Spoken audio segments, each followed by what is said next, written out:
जय श्री बालाजी।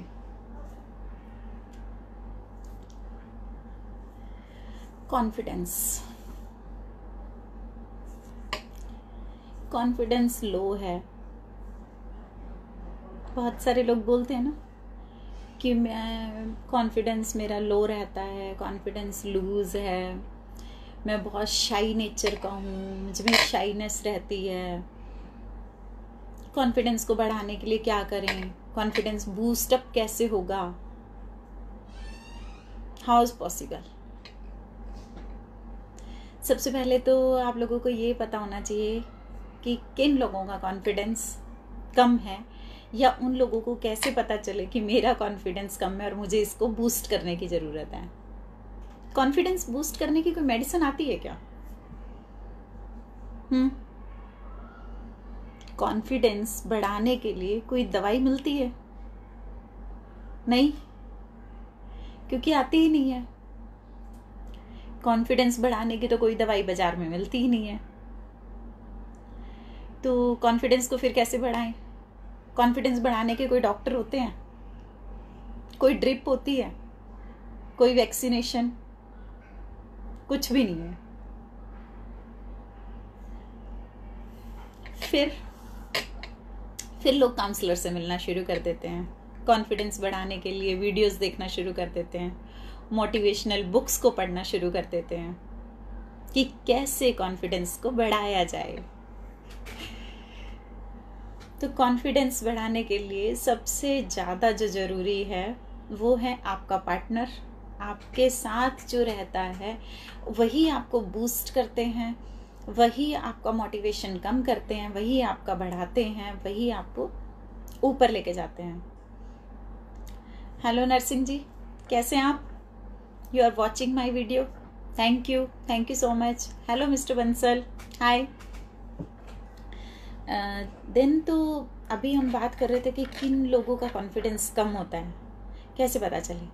कुछ लोगों के माइंड में चलता रहता है ना कि मैं जो बोल रहा हूँ वो सही बोल रहा हूँ क्या नहीं, मैं जैसे खाना खाता हूँ मेरे साथ वाले टेबल पार्टनर मुझे कैसे देख रहे हैं, सही से खाना खाने के मुझे टेबल मैनर्स हैं या नहीं, मुझे फोक एंड नाइफ अच्छे से यूज़ करना आता है कि नहीं, मेरा ड्रेसिंग सेंस कैसा है, मैं जो बोल रहा हूँ मेरी वॉइस कैसी है, अच्छी है या नहीं, लोग मेरे बारे में क्या सोचते हैं, मैंने जो ड्रेस पहना है वो कैसा है, मेरा खुद का कॉम्प्लेक्शन तो व्हीटिश है या डार्क है, फिर भी मैंने ब्लैक पहना है, तो क्या ब्लैक कलर मुझे सूट कर रहा है?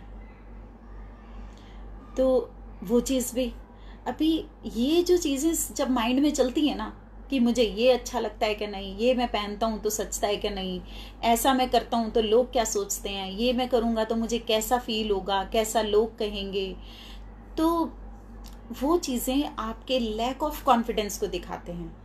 Confidence is a common element of every each, यानी every people, every person. Confidence एक ऐसी चीज़ है जो कि हर पर्सन में होती है, हर ह्यूमन बीइंग में होती है, इवन हर लिविंग एलिमेंट में होती है। जैसे कि अगर आप कहीं जा रहे हैं, आपका जाके उनके साथ बात करना, आपका बैठना, आपका मुस्कुराना, आपका उनके साथ में कुछ भी कन्वर्जेशन होना, ये सब आपके कॉन्फिडेंस लेवल को शो करता है। कि आप कहीं इंटरव्यू के लिए जा रहे हो, या आप एक पेशेंट हो अपने डॉक्टर के पास जा रहे हो, इवन एक डॉक्टर जिसने अभी नई नई प्रैक्टिस स्टार्ट की है और अपने पेशेंट्स के साथ उसने अभी रूबरू होना शुरू किया है, तो बहुत सारे लोगों में, इवन बहुत सारे प्रोफेशनल्स में ये होता है कि उनका कॉन्फिडेंस कम होने की वजह से वो अपनी सारी क्वालिटीज़ आप लोगों के साथ में शेयर नहीं कर पाते हैं। तो उन लोगों को ये लगता है कि हम जो कर रहे हैं, हम जो कह रहे हैं, हमारा जो कहने वो सामने वाले को कैसा लग रहा है। मुझे नहीं पता मेरे में कॉन्फिडेंस है या नहीं है, मुझे ये भी नहीं पता मैं जो बोल रही हूँ वो सही है या गलत, लेकिन मुझे ये पता है जो आप लोग सुन रहे हैं ना वो ज़रूर एंजॉय करते हैं और सीखते हैं, और मुझे सिखाने का बड़ा शौक है।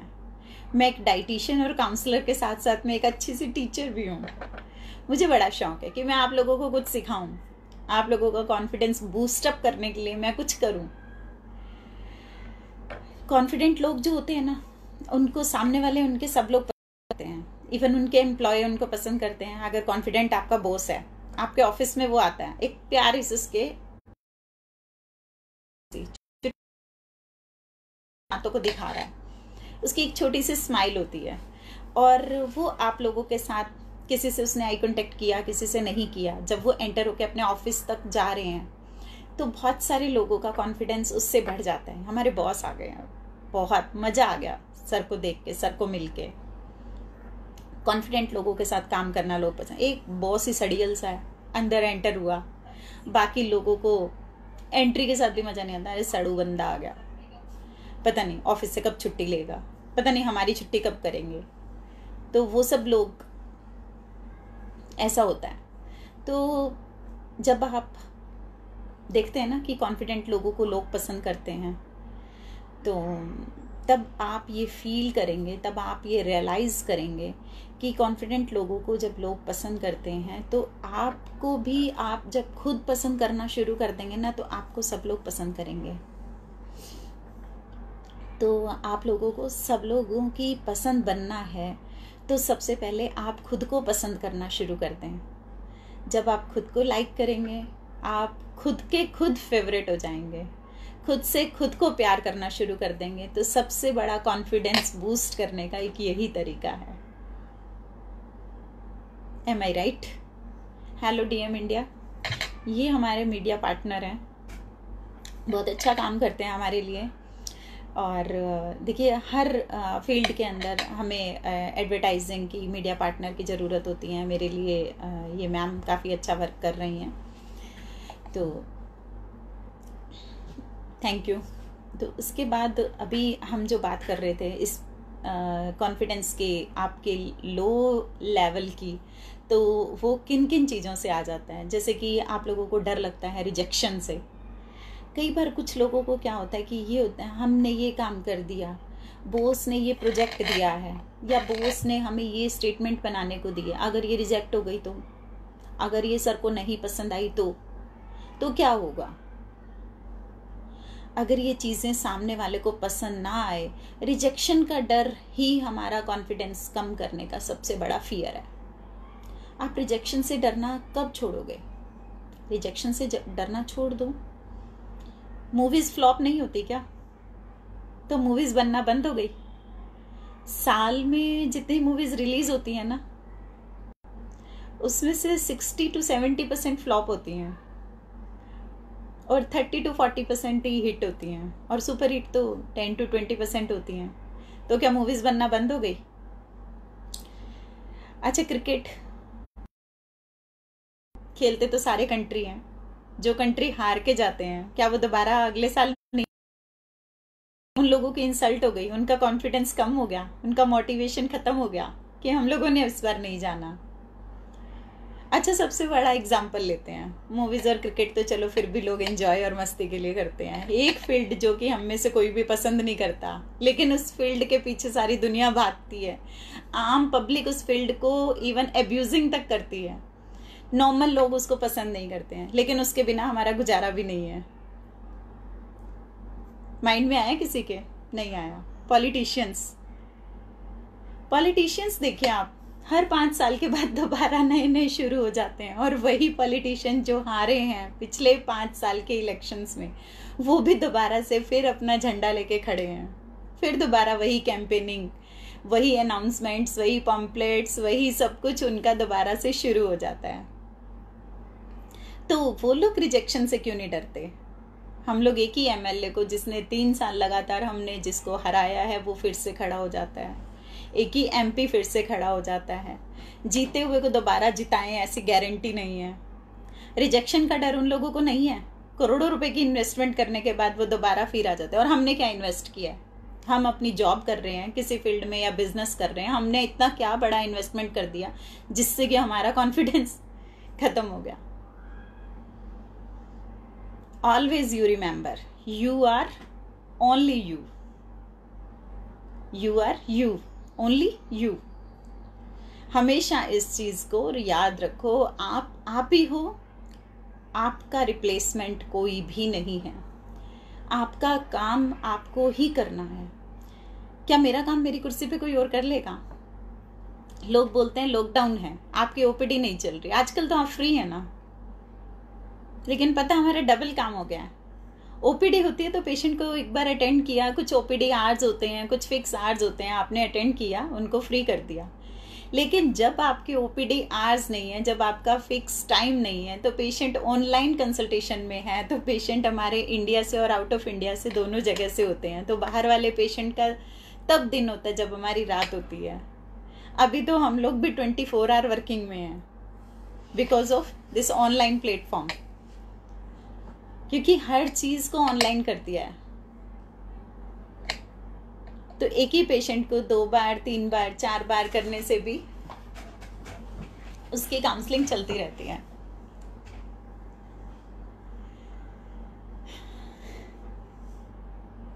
Hello Praveen ji, you are watching me, thank you so much.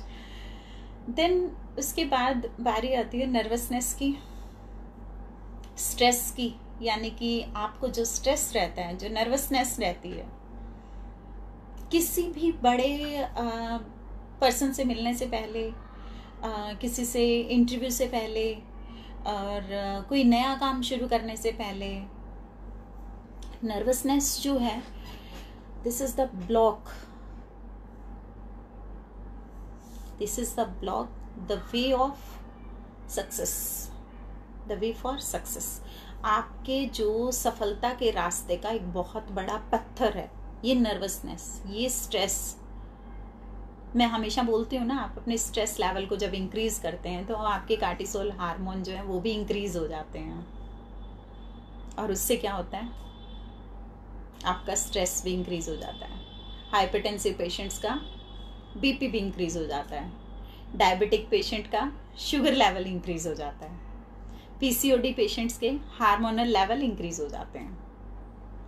तो क्यों ऐसा काम करते हो? एक छोटी सी चीज को इंक्रीज मत होने दो, ये सारी चीजें बैलेंसिंग में रहेंगी। थोड़ा सा अपना नर्वसनेस मत बढ़ाओ, दूसरे के रिजेक्शन से मत डरो। ये चीजें है ना, वैसे हमारे बचपन से हमारे माइंड में डलती हैं। जब हम छोटे छोटे होते हैं ना, स्कूल जाते हैं, हमने स्कूल में कोई पोइम सुनाई, अगर पहले दिन हमने पोइम सुनाई, हमारे टीचर ने अप्रिशिएट किया, बच्चों ने क्लैपिंग की, हमें लगता है कि मैं तो बहुत बड़ा आर्टिस्ट हूँ, कि मैंने जो पोइम सुनाई या जो सॉन्ग सुनाया या जो स्टोरी सुनाई, जो भी आपको क्लास में मौका दिया गया था, तो वो इतना अच्छा लगा लोगों को कि लोगों ने उसको एंजॉय किया है। और उसके बाद बहुत सारे बच्चे हैं जो क्लैपिंग कर रहे हैं और टीचर्स उसको अप्रिशिएट कर रहे हैं। देन वही बच्चा, वही पॉइंट, वही सब कुछ अगर आपने क्लासरूम में सुनाया, आपका टीचर भी ऐसा ही डम्प था, बच्चे को उसने मोटिवेट नहीं किया, क्लास के दूसरे बच्चों ने क्लैपिंग भी नहीं की, उस बच्चे को क्या होता है कि वो फर्स्ट डे से ही, उसी दिन से ही उसका कॉन्फिडेंस कम होना शुरू हो जाता है। उसको लगता है मैंने सुनाया, किसी ने अप्रिशिएट ही नहीं किया, क्योंकि कोई मुझे गुड और वेरी गुड दे ही नहीं रहा।